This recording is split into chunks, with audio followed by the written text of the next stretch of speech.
You're listening to Through Our Lens with the Disabled and Non-Disabled Alliance at Sacramento State, a podcast that centers on disability with the hopes of uplifting, informing, and bringing together disabled people and their allies. If you'd like to join Dana in the conversation, head to the description to check out our link tree and find us on Instagram at DANA at Sac State.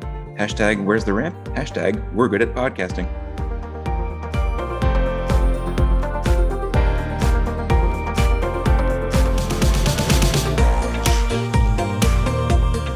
Hello, people of the internet and non-people of the internet, including but not limited to algorithms, and people who evolved from algorithms later. Welcome to the episode of the Disabled and Non-Disabled Alliance's podcast, Through Our Lens. We have here today me as the host. My name is William Wyatt. Hi. I'm trying to calibrate better for people who haven't seen a lot of episodes of this or people who are stumbling upon it for the first time ever. So this is us. And I'm William Wyatt. I'm here with our club's founder, Rian Dindzans. I always have trouble pronouncing that name, by the way. I apologize for that. You're fine. You're fine. I've heard worse, trust me. I don't even want to try. Not even gonna guess. But thank you for tuning in. Today's episode is about we've been speaking in the sort of pre-game of the episode about it, and we've had several conversations that went off in different directions, but essentially the episode for today is about fun and disability and the intersection thereof. We've made some initial observations. We're going to try and explain those observations using our understanding of how the world works, essentially, and we're going to see if we can countervail, see if we can solve the problem. This is just a conversation between like two people who I think are reasonably intelligent and just care, but are by no means experts. So please consider this discourse. Thank you. Oh, okay. You think I'm reasonably intelligent? Thank you. I've got to simultaneously be complimentary to you and humble to myself in that situation. So I just went for the lowest common denominator, which I take to myself as reasonably intelligent, and score that. Okay, let's do it, I guess. So the initial observation, the thing that prompts me to suggest this episode description to the club at large is essentially that it's very difficult, from my experience, to find activities that I can do or that myself and someone else can do that are both accessible and cheap for disabled people. And essentially the reason that's kind of necessary is because A, if it's to be fun, it has to be accessible on some level, and B, it seems like, well, I don't know, seems like, I take this to be pretty uncontroversial that hit characteristically and not most cases, but the average case will be one where the disabled person trying to enjoy something or have a hobby, have a recreational activity that most people do, is either in control of very little money or has money to spend but doesn't have the privilege of spending that money as autonomously as others do, because the money technically, legally, and rightly on that legal framework, belongs to someone else, like a parental figure. So essentially, in order to be actually meaningfully accessible, it needs to sort of not break the bank as a way of having fun. And there are several activities that we can sort of suggest that work in this ballpark, and that we will, but essentially therein lies the problem. Things that are both accessible and cheap, that are recreational, are hard to come across, it seems, just in the wild and on the internet and stuff. And the other side of that too is when we talk about accessibility, it's not just accessible in terms of your disability, it's also transportation. How do you get there? Do you need to leave the house to get there? Can you leave the house to get there? for example, California has a whole bunch of state and national parks, and you can actually get in for free if you're disabled. You can get a card that lets you in for free for national parks, but then there's the matter of getting there, and the matter of, is it accessible once you get there? There are a lot of hiking trails in national parks, and some of them I can go on with my wheelchair, and some others I should not and cannot go on, because that would be a really dumb way to die, and it would probably make the papers, and it'd be very embarrassing. But it's I think like the nearest park from my house, and I'm like in the Bay Area, is at least 2 hours away. If you don't have reliable transportation, you can't go. And it's such a shame, because enjoying the great outdoors feels like it should be one of the most free, natural, easy activities, but it's not. Yeah. Yeah, there's all kinds of those like unseen costs.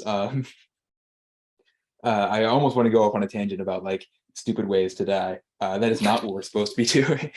Uh, Let Let's not not your go there. legacy be a Tumblr post that gets many clicks. Okay. Um, there's so that is definitely part of the issue, and we at the Disabled and Non-Disabled Alliance have spoken and probably will do again at length on things like public transit and the accessibility thereof. Um, and that's part of the picture that needs to be kind of folded in here is the accessibility of like fun activities where you happen to be is largely a function of the accessibility of your city more generally. And that tends to be sorely lacking, essentially, because that there's very little market advantage to serving disabled people specifically, or serving disabled people in addition to the general audience you're already profiting from.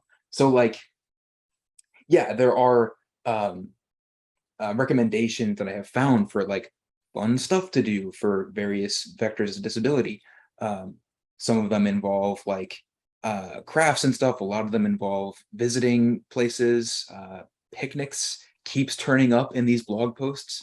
And boy, is that an easy thing to to write in a blog Yes, post. getting on the grass is so Yeah. easy. Finding an accessible table is so easy.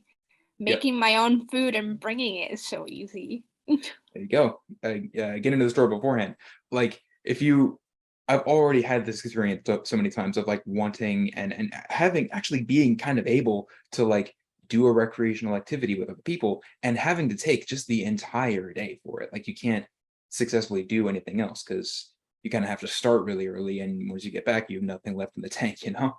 Um, that's not meant to be a personal complaint. I think that's part of the experience that kind of needs to be understood at the same time, is that these activities, the less accessible they are, even if they're possible, the more exhausting they can be. It And takes so much planning. And yeah, if that plan has the more details that plan has, the more likely it is that it'll fall apart and collapse before you've even had the chance to do the activity. It moving takes so parts. much work and support and planning to make it work, the more inaccessible it is. And even if it's fairly accessible, you still have to plan for it, because you still have to watch out for things that could go wrong at any point. Will I be able to take my meds on time? Will I have access to the technology that keeps me alive? What is the ground like? Can I roll over the ground okay? Is there a possibility of me getting stuck? Will I be able to get out if I get stuck? Like, when you have a disability that impacts you that much, it really does train you to think of every possible scenario and prepare for it. And for me, I think part of that is also my anxiety, but the disability doesn't help. I have to plan. I can't just like go out and do shit, because if I just go out and do shit, I'm gonna get stuck. And Oh, you know what? In my dream last night that I woke up late from, my chair ran out of battery on the way back Oh God. home from doing something, and that was terrifying. That was a nightmare. I haven't run out of battery in a while, but it is a thing that can happen and has happened to me, and it's scary because then it's like, well, what do? Your chair's not working anymore. It's 500 pounds plus you, and you're like 160 pounds. Who's gonna be able to push a 665-pound chair all the way back to your home? You have to plan. You have to plan, and it's exhausting because when you spend that much time and energy planning, by the time the actual event rolls around, you're like, okay, let's just get this over with, right? And it Yes. takes the fun out of it sometimes. If You you're wind up with the doing right a lot of work in people, order it'll to still be not do fun, work. but like it takes work and you're drained afterwards and you just kind of want to take a nap, you know? Yeah. And all this is assuming, by the way, that one occupies a kind of a place of like relative market privilege where like you either have a little bit of a little bit of money, or like this kind of support system that allows you to not be spending all of your time trying to get money. A lot of folks who have like a disability that doesn't prevent them from working outright are naturally going to find that this is all even more exhausting because it's balanced with a lifestyle that is extremely labor intensive. Um, because obviously, the more the kinds of disability, well, I guess all kinds of disability have a tendency to, if you're able to work, kind of lock you into the lower rungs of the economic ladder. Uh, and that's all I take it to be explicable. It would take a very long time to launch into that explanation, but let's give it a shot, shall we? Um, Just say it's because of capitalism. That's all you need well, to know. We live in a yes, capitalist state. That's pretty much exactly why. but I mean, you can go into okay, more detail if you want, but that's it. That's it. kind of. I think it is worth kind of cashing out because well, kind of for me, the one of the most important things I think I can do as like a person doing intellectualism publicly, and hopefully I'll do that better as time goes on, um, is kind of correcting for the hegemonic developments of people's conceptual resources. So we can say like, um, we live in a capitalist state wherein the power tends to consolidate itself, and the state exists as a way for capital interests to make it easier to consolidate capital. And the only concessions there too are hard fought democratically won concessions from the capitalists that um, are often like compromised over time, like the ADA being built with compromises and weakening over the course of its existence in some ways. Not all, but anyway, we can say that, and I think like most people in like modern America, I guess, at least a lot of the folks that I've managed to have conversations with about this kind of thing will not quite cash that out the way one would expect, having spent years in that intellectual space.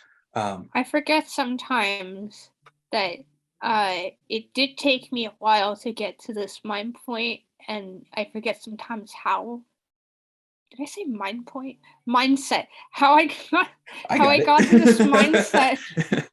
But I forget sometimes, what it took for me to get here to this point. So that is a good point and is probably worth explaining. I mean, it's easy for me now to say, oh yeah, it's just capitalism because I'm used to it. I'm used to blaming capitalism because when I sit down and look at the root of these problems, it all leads back to the same thing in my mind, and that's capitalism. But if you say that to, random people on the street, they're probably going to be looking at you like, just another crazy liberal nut job. Right. which I would even describe that as a technical misuse of the term liberal. It's like a particular that's an Americanism. Um, Oh, uh, there's so many yeah, political terms that the meanings have been completely twisted or lost to time at this point. yeah, that's part of the picture here as well. So like um one of the things that jumps out at me is like we can say, oh, it's capitalism, it's commodification of things. But that's a bit like saying if if you're having symptoms of a disease, oh, it's whatever it is, it's a cold. Um, and we can say that most a lot of people will have like a very strong idea of how colds work and like how virology works, um, just in such a way that allows you to really efficiently convey the entire meaning of what you intend, uh, the entire intended statement with that very efficient descriptor. It's a cold, and in the same sense, we can very efficiently convey an explanation of the problems with it's capitalism.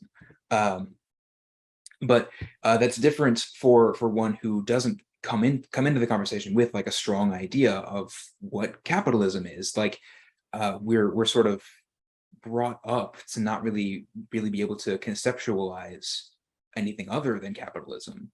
Essentially, when we advocate for even people on nominally the left, like advocating for policy changes often prescribe market solutions in the like subsidies and stuff, whereas the a better solution, and not all market solutions aren't always the worst option, but a better solution is usually takes the form of decommodification or degrowth. But it's hard to explain that. It takes time because those just aren't the conceptual resources we're handed throughout our lives. Um, and it can and what that means is like in day-to-day experience, I think it's hard to explain to oneself, like as part of one's own personal narrative about one's journey through life, why X is happening.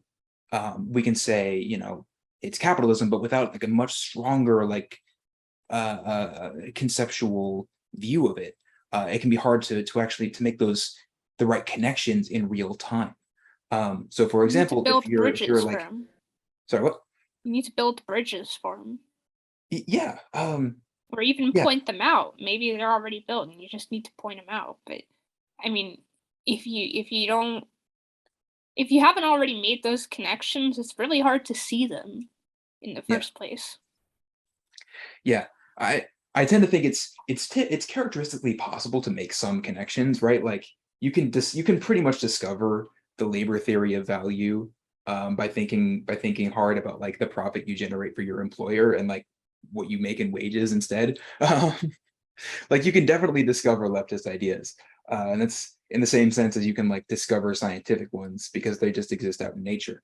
Um, but also on that same note, like it's hard to do that. That takes a lot of work, and a lot of people aren't.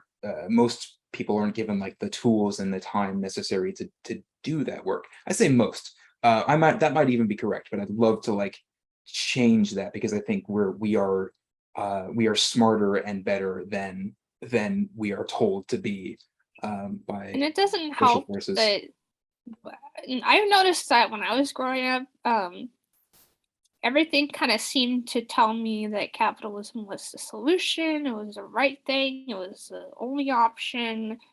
And I, looking back, it feels like I was actively discouraged about thinking about the benefits of things such as unions and, you know, communal resources and Public supporting each spaces. other as a society through our government.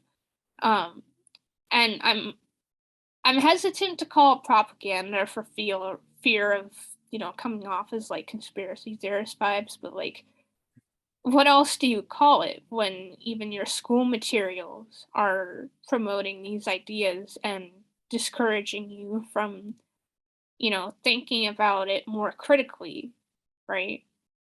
Yeah. On it, actually, from my understanding, and I could be mistaken about this because it's kind of a subtle point, but I think in a lot of like modern scholarly parlance, the shorthand for that exact kind of thing, that way in which power structures kind of direct what we can think about in various subtle and overt ways over time, and therefore like deny us potentially very useful conceptual resources and useful ideas, is has been shorthanded to just hegemony. Hegemony. Which essentially means leadership, or it's derived from a term that means leadership. But yes, hegemony or hegemony, however you like to, to pronounce it, most people will get what you mean.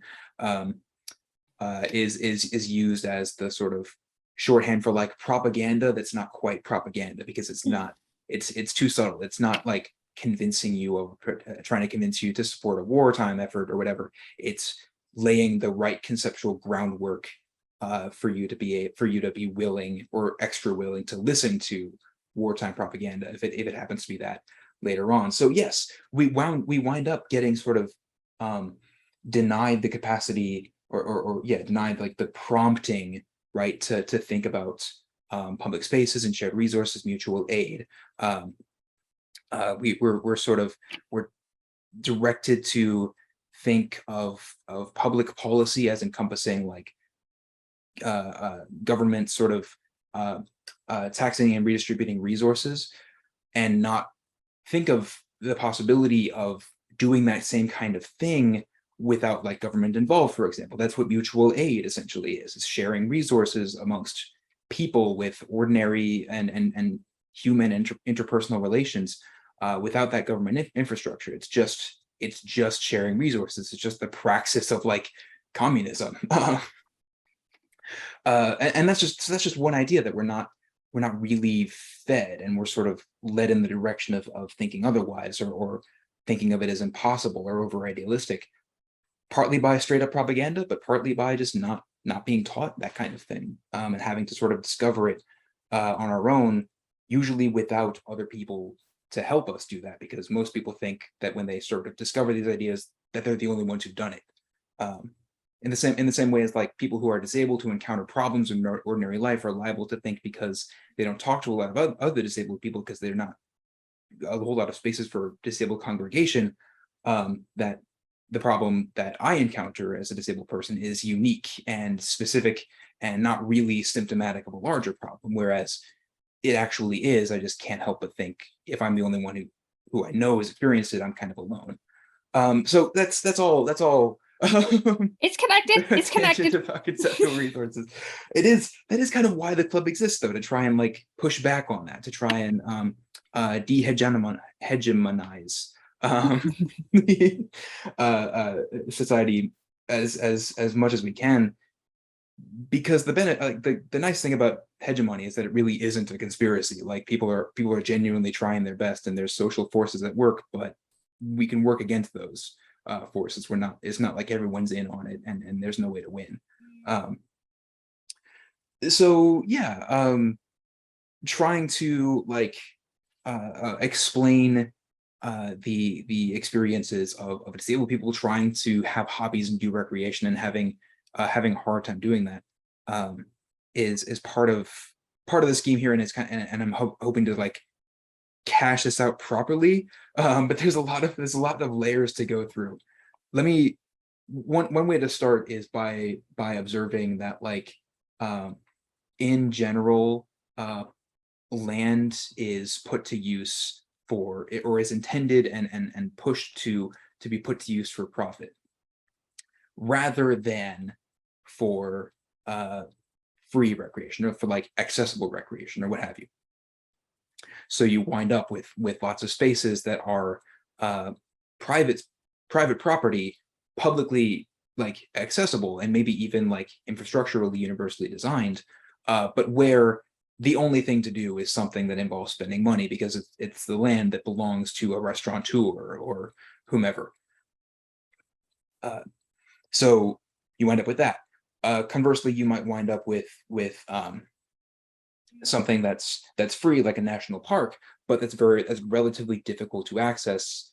And this is a subjective component. We've somewhat discussed this already, but like it's difficult to or it can be, depending on your, I want to make sure to say the right thing here. It can be difficult to like get utility out of things like national parks, as depending on your disability, because it just limits your ability to like interact with it. Like we already said, there's hiking trails you just can't use as a wheelchair user, because of course they're not really designed. They're sort of minimally constructed in order for the average person to use them. Some parks are better than others on that front, but for the most Yeah, part, I tend to avoid trails because even if it's wide enough, there's no guarantee there won't be a massive rock or a tree root in the way that right. my wheelchair can't roll over. It's I don't as a power wheelchair user with a front wheel drive, I don't need a paved path, but a paved path would go a long way in helping people of a variety of disabilities navigate those trails. But Yeah. I mean, there's so many different things that go into the conflict between accessibility and the natural beauty of the park and preserving the ecosystem, and it's complicated. And I don't necessarily blame the parks themselves for being accessible, but it does mean that I have to make peace with the fact that I can't access the park fully like other people can. Yeah. And on the topic of like specifically parks, and like not kind of not blaming them for being the kinds of institutions that they are, that's kind of interesting, because like the way that they come about, right, the way that uh that any public land is made and kept public for public use is by some kind of act of public policy, act of legislation, or administrative act, whatever, that itself is governed in the second order by budgetary constraints, by time constraints, by some kind of mission statement. And if you're in an administration that operates like a corporate ladder, which most of them do, layers and layers of contract keeping, where the thing that you produce as like the worker is not anything in the real world. It's just compliance with the contract, and your manager's compliance with your manager's contract, and above that manager the same, et cetera, forever. Such that in the end, if it's not profit seeking, it can be very difficult, if not impossible, to like administer something like a public park properly, and in a way that's accessible. One of the constraints comes from that budgetary limitation that gets assigned in the legislation. There's a Where there's reason only, they make you pay to enter, and that's because they're barely yes, hanging on as offsetting is with their costs for the budget. politicians. Uh, I tend to think that these institutions, and I think something similar is true of Amtrak, although I'd be happy to be wrong here because it would be just a different explanation. But I tend to think that they don't probably break even anyway. The reason they charge fees and the reason they try to minimize cost of labor for maintaining things in the national park, or running the trains, whatever. The reason they try to do all that is because the administration's operating like a budget, operating on a budget,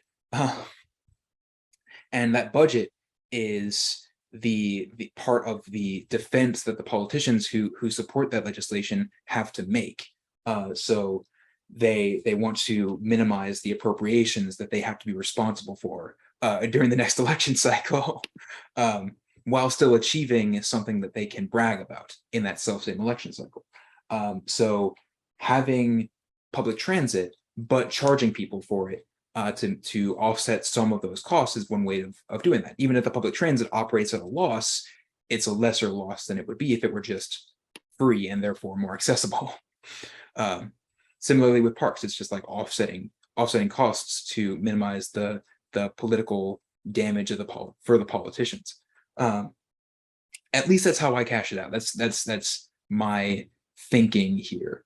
But that kind of thing is like part of the explanation here, right? Like the reason public spaces are trying to operate at minimal loss or costs, and so they wind up making similar accessibility mistakes to private interests, because they're trying to cater to the minimal audience that they can get away with, or the minimal And audience they're that they can doing all they profit from. can just to stay afloat too, Yeah. because I do expect parks to have, those guest centers to be fully accessible, but I mean, other than that, like, I can't really fault them for being fully accessible, for not being fully accessible, because I mean, it would be appreciated. It would benefit a lot of people if they did, but I understand that a lot of the time they simply don't have the resources or the money or Yeah. the right way of going about it to make that reality. And that's specifically because they're doing all they can already just to stay afloat financially. And Yeah. you don't want your legislator to cut off funding to them, and it's such a catch 22 type situation there, because I personally like going to parks because I like vibing with the trees and nature and shit. I like rocks, but I'm not gonna be able to access the full park, and I've learned to be okay with that, specifically because now I know how much goes into just trying to keep the park, you know, maintained and they're running, not falling under just because their budget wasn't big enough, you know.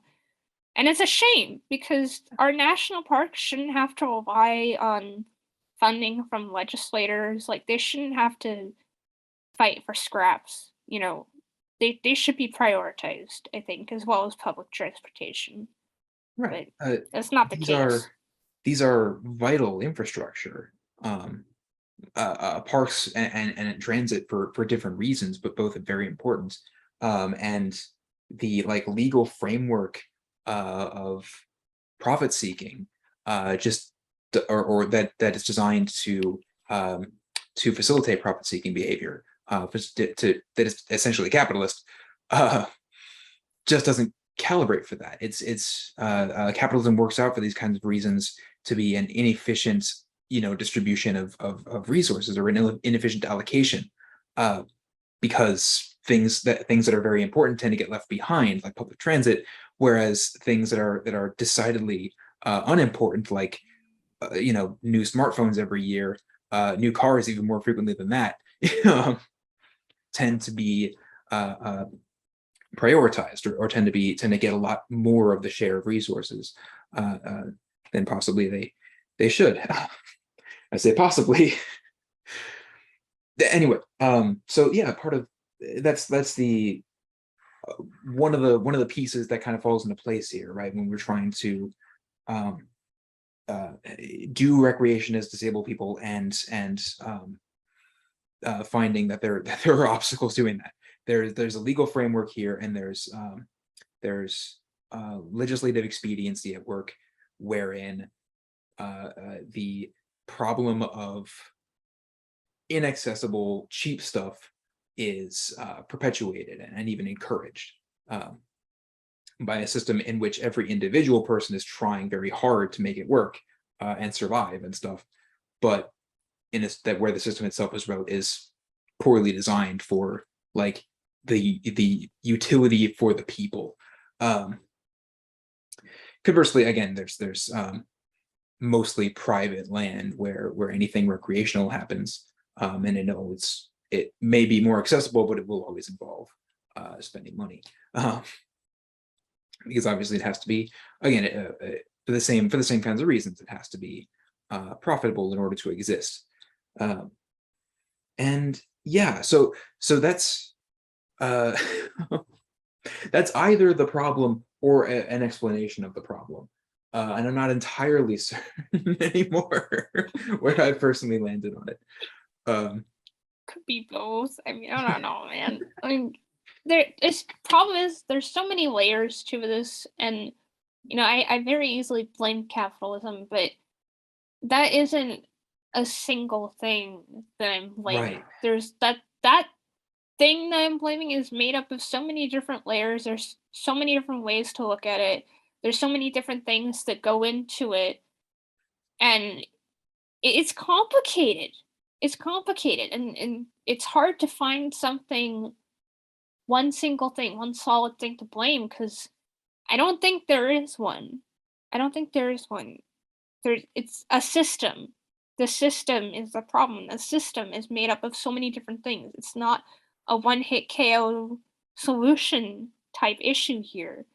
When the system is set up that, you can't do things because of it, you were stuck in poverty because of it and you can't get out, or you can't get access to life-saving medical care because of loopholes, that's a huge issue, and that's not something you can solve overnight. That's something you need to work on. You need to take it apart piece by piece and build something new, and there's so much effort that goes into that. It's it's not a whole that you can blame. It's many, many, many different components that come together to form this clusterfuck of an issue that is so hard to unravel, you know.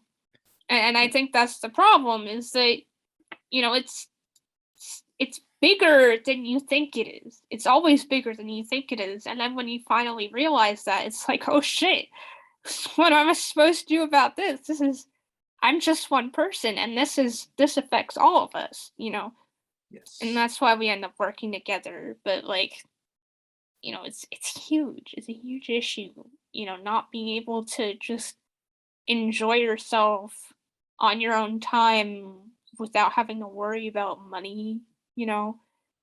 Like, it used to be you could just go to the park with your friends and hang out, but now I feel like parks are becoming less and less common depending on where you live. I mean, if you live in a richer neighborhood, like I do, you do have access to parks. They're in walkable distance. You can get there, you can play with your friends, then you can go home at the end of the day. But they aren't as common as they should be.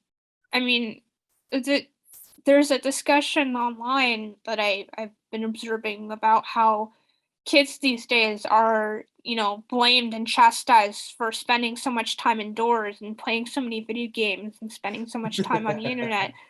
But then, you look outside and you're like, where are these kids supposed to play? Yeah.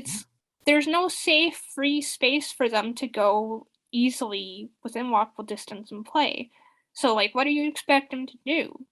They're playing online because that's the only thing they can do for fun if they don't have access to parks and shit. And not everybody has access to a backyard either, right? Like, what, you think they should just play in the street with cars That's that yeah. don't care, especially in Sacramento? The drivers in Sacramento, y'all need to go back to the DMV and retake your driver's test. Holy shit. I almost got run over like 3 times in a row last time I visited. It's Hmm. dangerous being around the street in Sacramento. Drivers are nuts. But It's yeah. I've walked down at least one street that was just lined with signs saying, "Please, drivers, just go slower right here." Yeah. Um, I think because and a friend told me this specifically on that street, and I can't remember anymore which one it is. It's right next to me. And it's also right next to an elementary school, and that's important because somebody got run over and killed outside that elementary school, Oh Jesus. which as I'm told, prompted the erection of the signs. Um, and yeah, that so as you say, there's layers to this, and in such a way that there's no magic bullet policy Yeah. solution. I And would if say it's as not well, safe for our kids to go out and play, and able-bodied kids that can do whatever, if it's not safe for them, then like what are the rest of us so, but supposed to do? Even adults, like where are adults supposed to congregate and hang out together that doesn't involve money in some way? Like everybody, whenever we talk about like adults hanging out together, it's either an at-home party, which not everyone can afford to do, or like going out to hang out at a bar or a cafe, and like, that stuff takes money, right? Like you shouldn't have to pay money just to enjoy each other's company. But there's no other place to gather just to hang out. I mean, there's so many laws against loitering. Are we not right, allowed to just exactly, hang to out to discourage. exist out in public that isn't like a business? Like, are we not allowed to go into a building and just hang out?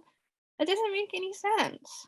That's yeah, and obviously there's the dimension here where like people of various intersections along like race and gender lines will experience this law differently. Of course, like I can probably stand pretty much anywhere I want, but not everyone can. Yeah. But in general, it has been pointed out to me, and it was a really weird like train hit when it happened, that it is literally illegal to exist in public without spending money, uh, precisely so that corporate consolidation can be furthered.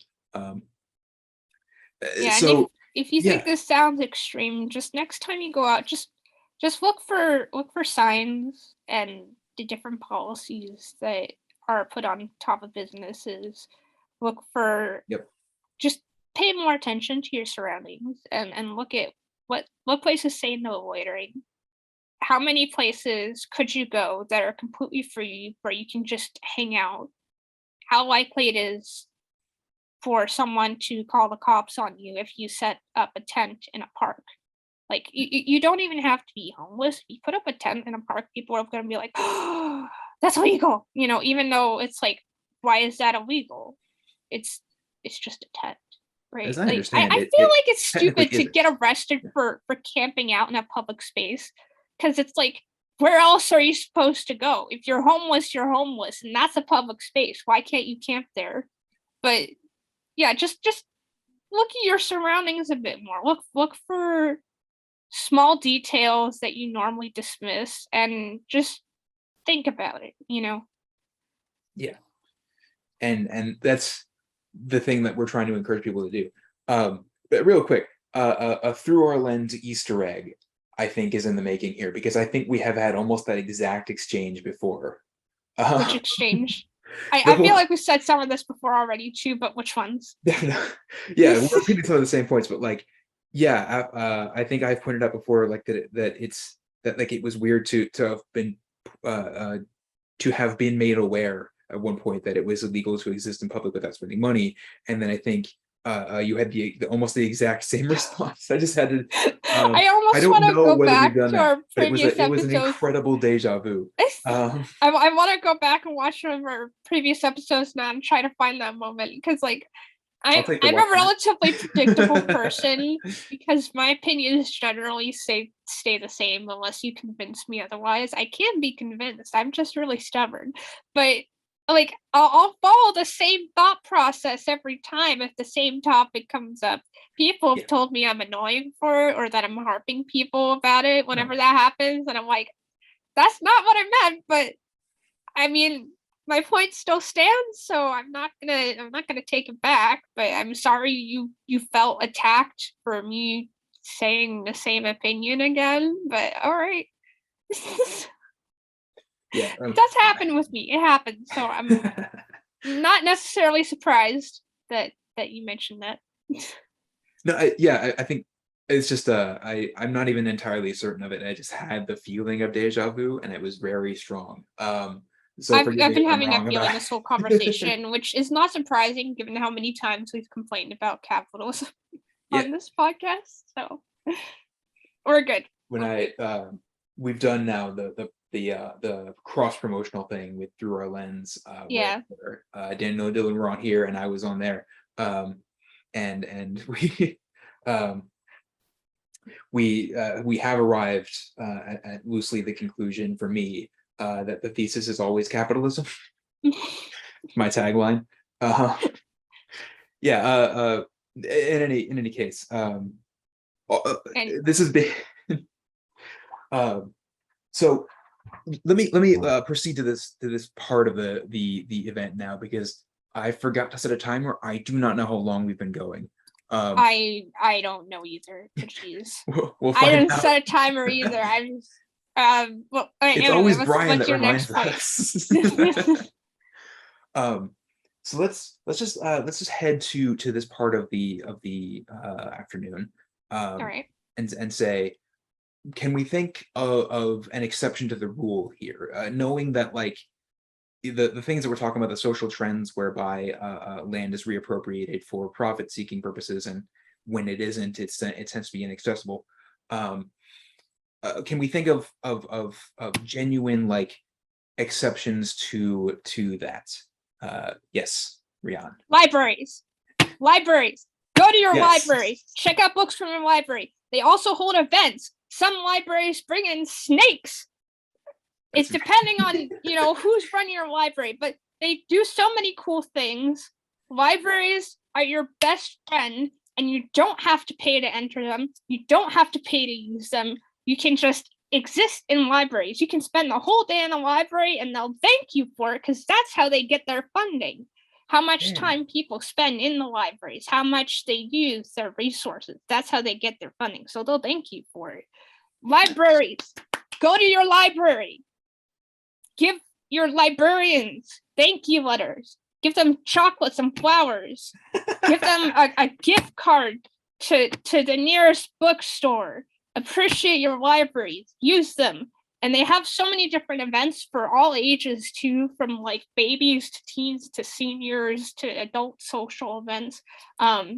Admittedly, I don't go to my library as often as I should, but I'm just gonna say now there has been a pandemic, so like that's my excuse. That's my story, and I'm but sticking if to you it. feel comfortable going out in public, go to your library. Your library is your best friend, and they are the most important resource in this fight to preserve public spaces that are free. Most librarians are on your side. They care. They care about you. They care about your access to different resources without having to pay for them. They will stand up for you. Go to your library. They're your friends. They're there for you. They don't care that you haven't been to a library in 10 years. They will welcome you with open arms. So go to your library. Well, that's a lovely sentiment. I kind of want to leave it there even. Because yeah, like, okay, apropos of nothing, because I'm completing a thought in the background here. All right, would you a work on that librarian be thought. offended by being given a gift card to a bookstore? Is there like a political battle going on there? Well, no, my thought process with that is that they don't always have the funds necessary to buy new books. Most libraries keep like a roster of books that are kind of on their wish list, so to speak. So my idea was with the giving the gift card was that so they could buy books either for themselves or for the library to use. But I mean, they can just give it away if they won't want it. It's not like it's registered under their name. If gift cards start becoming registered under specific people's names, I think I might actually riot because, like, that's you should. I don't know, man. Like, what if you get a gift card for a place that you vehemently hate or don't support, or like a place that you would never go to under any other circumstance? Like, what are you supposed to do with that?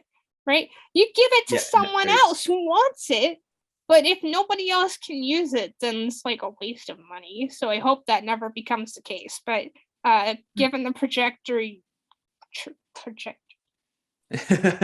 I'm making up new words today, apparently.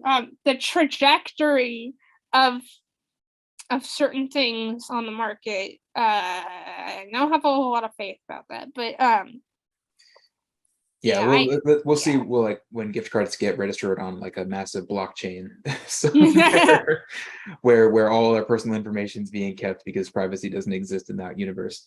And then watch it get hacked. Oh, by the way, for anyone who plays Neopets, okay, 69 million users have been hacked. Your information has been leaked on the dark web, and anybody can buy it for like $90,000 in Bitcoin. But your information is out there. You should look at the official announcement that Neopets has put out about the situation to gauge what your next step should be. But be aware, your information is out there. Your account has probably been hacked. 69 million users is a lot. So if you play Neopets or if you've ever had an account, you might want to pay attention to that. Yeah. Well, all right. I tend to think that Through a Lens is almost one long protracted public service announcement. But that was a public service announcement buried underneath like an hour A of bit public service niche, announcements. They've done a it. bit niche there, There's but already been those announcements. I I'm I sure. I I would be surprised to learn if not a lot of people my age have never played Neopets because that was like the thing when I was little and it's still going. Yeah, It's a mess now, but like it's still going and it was really popular when I was a kid. But that was um yeah, I like it's I very should interesting. probably delete my account. Honestly, I haven't touched it in like 12 years, but yeah. What an interesting like way in which things kind of played out. So we've talked about on this episode already, like um as public spaces become more commoditized and as and I'll bring this in now, as the market becomes more and more hostile to people, it drives them into further and further deprivation and scarcity, and renders proportionally a lot more of them unhoused, and a lot more people having to turn to like the alternative market. That means crime, which can get violent. It makes places less, not only more commoditized and less accessible, but less safe, or at least looking less safe a lot of times. Um, and part of the one of the upshots of that is that very few places exist for like children to play outside these days, and the less well off you are, the more so that is an issue. Um, and part of the way that has manifested, one of the manifestations from that problem, it was a huge boom in the market for like children's online entertainment that approximately coincides with our shared childhoods. I remember Fusion Fall and Neopets and Webkins. I had Webkins. I have like I several webkins on my wall over there. Um, you keep going, I'll count them. Yeah.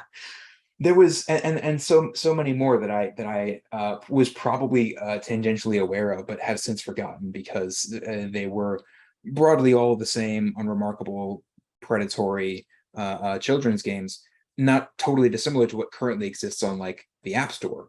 This is the App Store's, uh, and At least and that's four. just an interesting like manifestation of a larger problem that itself like doesn't look like a problem. I don't think most people regret that Neopets exists. Uh, Yeah.